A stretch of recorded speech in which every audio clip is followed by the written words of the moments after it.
किसान भाइयों, आप सभी का स्वागत है। बसंतकालीन गन्ने की बुआई के लिए कौन सी उपयुक्त प्रजातियां हैं जिनमें लागत हमारी घटे और साथ ही में हमको अच्छा उत्पादन मिल पाए?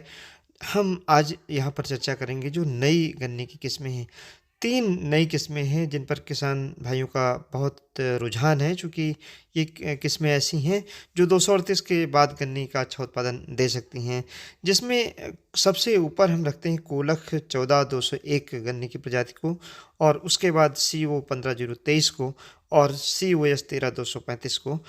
अगर हम चर्चा यहाँ पर करें कि कोलख 14201 का चयन हम क्यों करना चाहते हैं, कोलख 14201 ऐसी प्रजाति है जिसका अगर हम शुरुआत से देखें, जर्मिनेशन अच्छा होता है इस प्रजाति का।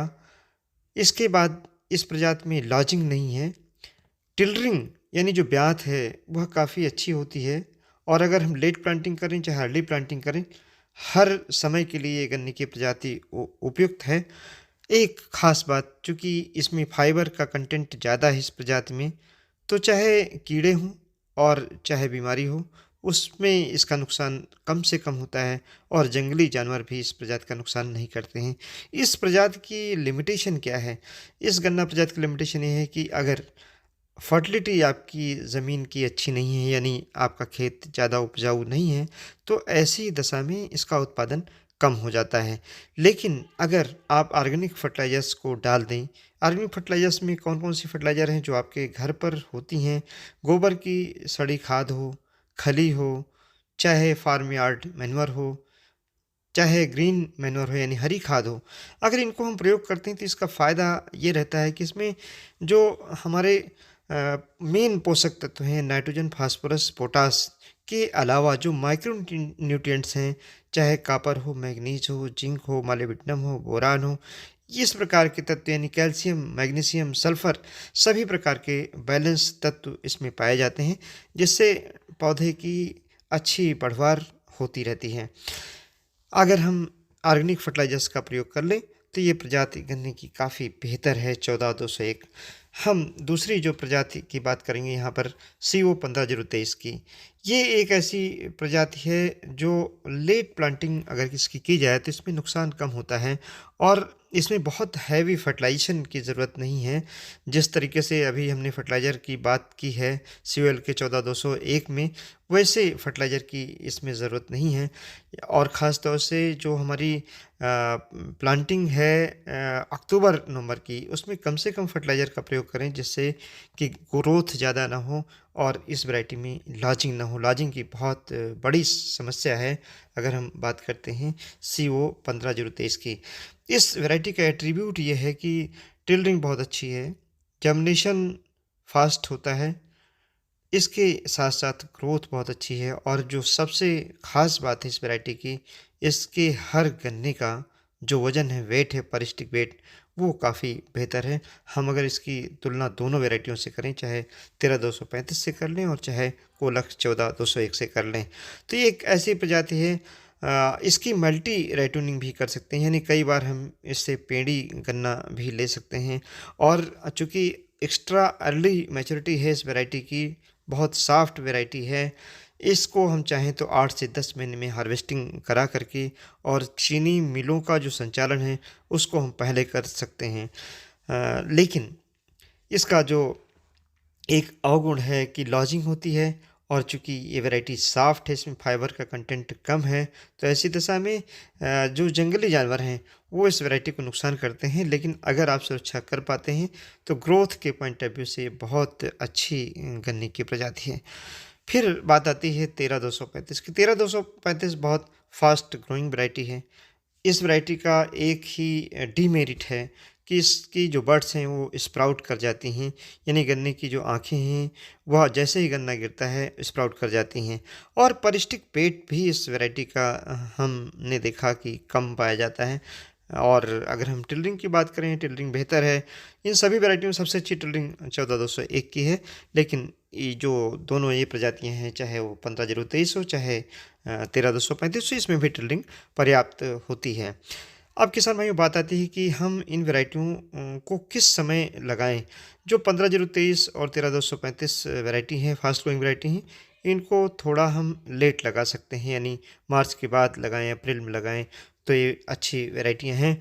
और जो हमारी सीओएल के 14-201 है, इसको समय से लगाएँ।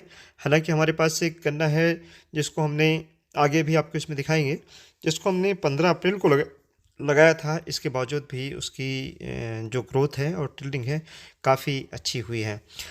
चूँकि सीओएल के 14-201 हम जल प्लावित जो हमारा क्षेत्र है वहाँ भी लगा सकते हैं।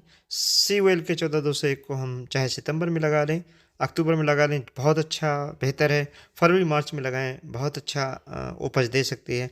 बहुत लेट ना लगाएँ, चूँकि फास्ट ग्रोइंग वैरायटी नहीं है। ये 15 अप्रैल की वैरायटी है। 15 अप्रैल को इसको लगाया गया था, 14-201 की प्रजाति है। और आप देख सकते हैं काफ़ी अच्छी इसकी टिल्डिंग हुई है और पौधे उगा करके तब इसको लगाया गया है। किसान भाइयों, इस गन्ने की प्रजाति का पोटेंशियल ये है कि गन्ने का अगोला हरा रहता है। अगर हम बात कर लें 15-023 की, तो ख़ास तौर से विंटर के सीज़न में काफ़ी अगोला पीला हो जाता है, जिससे किसान भाइयों को लगता है कि ये प्रजाति सूख गई है, लेकिन सूखती नहीं है। लेकिन सीओएल के 14-201 मैंने पीछे दिखाया और यहाँ पर भी आपको दिखा रहे हैं कितनी अच्छी टिल्डिंग है और गन्ना बिल्कुल सीधा खड़ा है। इसी के कंपैरिजन में अगर हम 13-235 इसी प्लॉट में लगा हुआ था, वो काफ़ी ज़्यादा लॉजिंग उसमें हुई थी, काफ़ी ज़्यादा गन्ना गिर गया था। किसान भाइयों, ये ध्यान रखें कि चूँकि इसकी पोर काफ़ी छोटी होती है सीओएल के 14-201 की, तो जब लगाएँ तो कम से कम 15, अगर सिंगल बड लगाते हैं तो कम से कम 15 इंच का बड से बड का डिफरेंस हो, यानी 15 इंच की दूरी पर लगाएँ। और लाइन से लाइन की दूरी 4 फीट अगर लेट लगाते हैं, और अभी अगर फरवरी और मार्च में लगाते हैं तो 4.5 फीट लगाएं।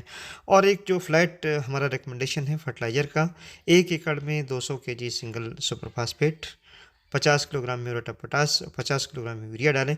उसके साथ में अगर हम माइक्रोन्यूट्रिएंट्स का कॉम्प्लेक्स डालते हैं तो 25 किलोग्राम अगर प्रयोग करते हैं बेसल डोज के रूप में, तो काफ़ी बेहतर होगा।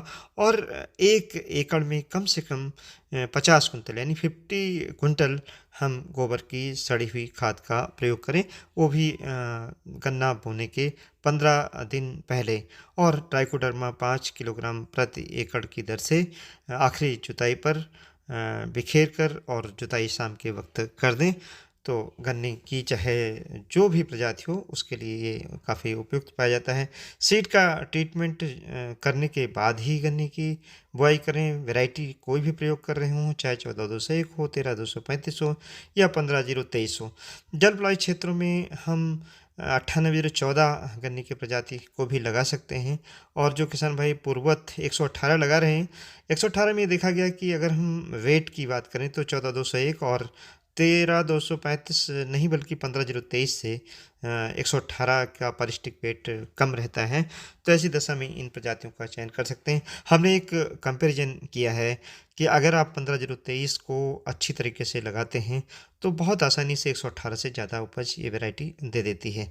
लेकिन लॉजिंग का जो डीमेरिट है उसको आपको बचाना पड़ेगा, इस वैरायटी को बचाना पड़ेगा। लेकिन 14-201 एक ऐसी प्रजाति है जिसमें आपकी कम लागत लगती है, साथ ही में अगर फर्टिलाइज़र आप ठीक ढंग से प्रयोग करते हैं तो इसका अच्छा उत्पादन लिया जा सकता है। तो एक अच्छा विकल्प है सीओएल के 14-201। धन्यवाद। जय हिंद, जय भारत।